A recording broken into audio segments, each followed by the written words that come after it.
How are you feeling right now? You've presented your case, done your closing, you've heard what prosecutors had. Um, you rejected a plea deal. How you feeling? I feel great. I mean, look, this case went in perfectly for us. I mean, I believed in Rocky's innocence from day one. Rocky's maintained it uh, by virtue of the fact that he's turned down a plea that would have been, I don't know, they offered him like 6 months.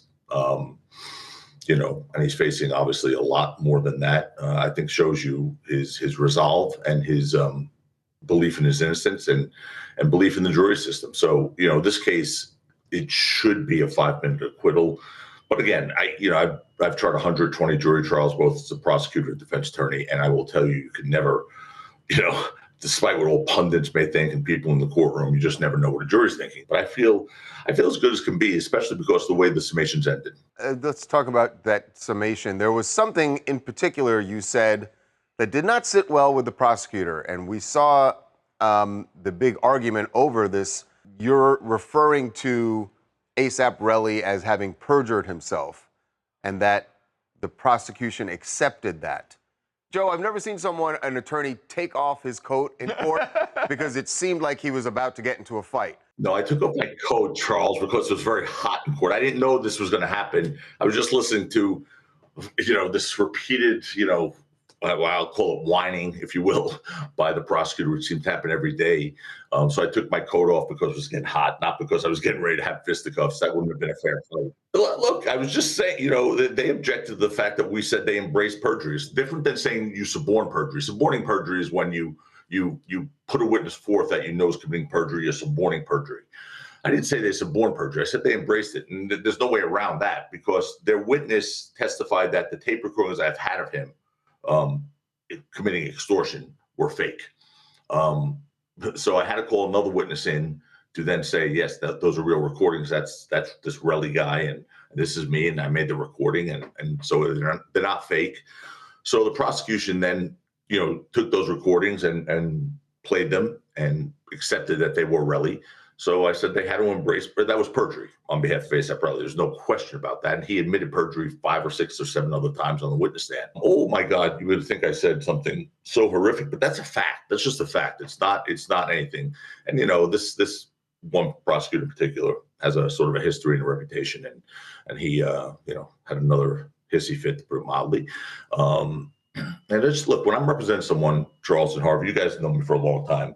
I take it very personally. I do. I treat them like family, and I don't let anything get by me. And if I think someone's playing below the belt or playing unfair, I'll do what I need to do to protect that person, that client, who at the moment I'm treating as family. Let's talk about something that, at least from what we were told by people in the courtroom, that did resonate with the jury, and that was Rihanna being in court several days during the trial, sitting there right behind Rocky, and certainly during closing was there with the kids as well. And we heard the prosecutors in their closing really implore the jury to ignore the fact that Rihanna was there. Basically it sounded like the prosecutor was saying, don't fall for this family picture that they're trying to paint here. Just deal with the facts of the case. But it was a family picture, right? Well, it's a family. I mean, it's not a family picture that they're trying to paint. It's a family. She's been there almost every day. She obviously loves him. They are a great couple. I've got, obviously I've known Rock for a long time. I've known Reef for a long time.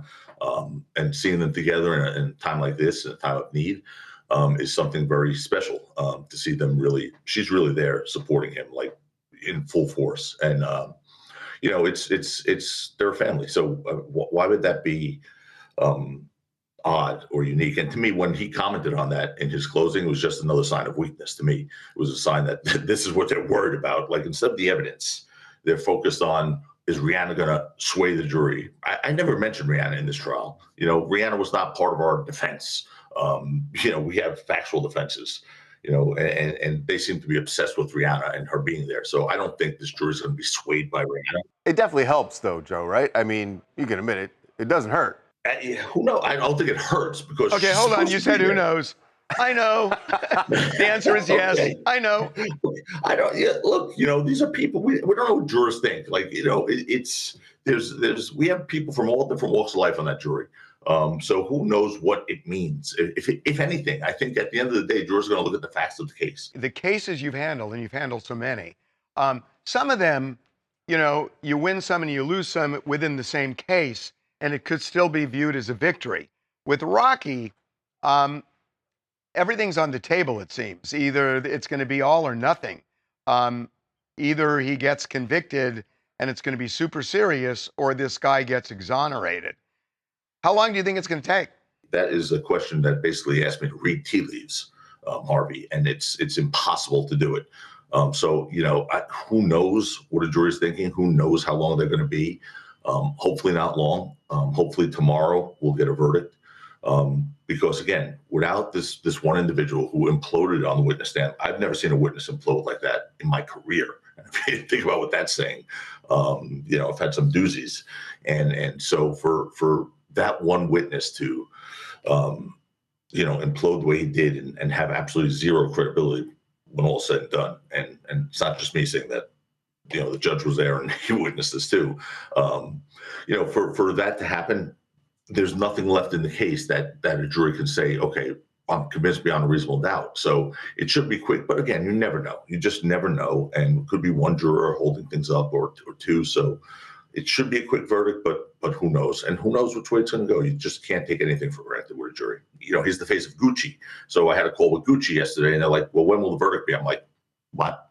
When will the verdict be, guys? Let me go ask the 12 jurors. I'll let you know. That's really interesting. Gucci is that's really interesting. He's got a cologne coming out called Gucci Guilty. I'm like, are you guys kidding me? I swear to God, it's called Gucci Guilty, and I'm like, what? No way. You hold the campaign on this one for another week, and like, we got to get it out for Valentine's Day. I'm like, I don't care. I am stunned.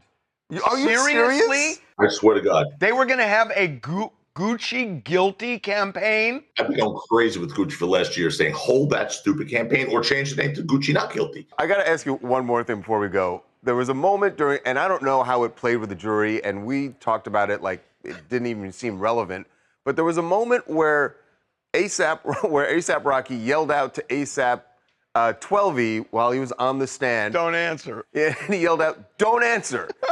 Don't tell. Don't tell. They were asking ASAP 12E about a logo that was on Rocky's bed, AWGE.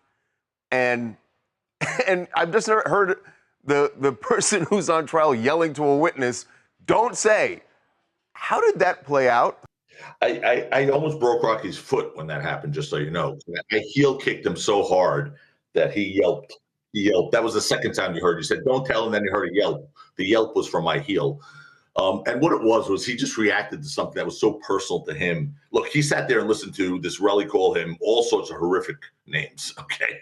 I mean, some really derogatory names. He heard witnesses say this, that, and that about him. He didn't say a word. He was so dignified throughout this whole trial, such a gentleman. The judge even commented on that. But when it got to something personal for him, which the witness didn't even know the answer to, by the way. The witness had answered before Rocky even had his little moment and said, I don't know. It just means og. But Rocky that's something very personal to him and his family. And he didn't want, that blurred out on and publicly, for whatever reason. So that just happened. It was involuntary, trust me. And of course, the prosecutor made a big deal of that on summation too. I mean, Jesus. So, convict him because he blurted out he didn't want some personal information put out on the national television and that Rihanna was in the courtroom. That's why you should convict him. We focused on the facts of the case. But that was a big, big deal for the prosecution. But it was, it was just a moment. Of course, we wish it didn't happen. It was embarrassing. And I fronted it with the jury. But still, it was a non-issue in the case. It was not. Look, if someone had said, did Rocky tell you it wasn't a prop gun? And he yelled out, don't answer. That would have been a different problem.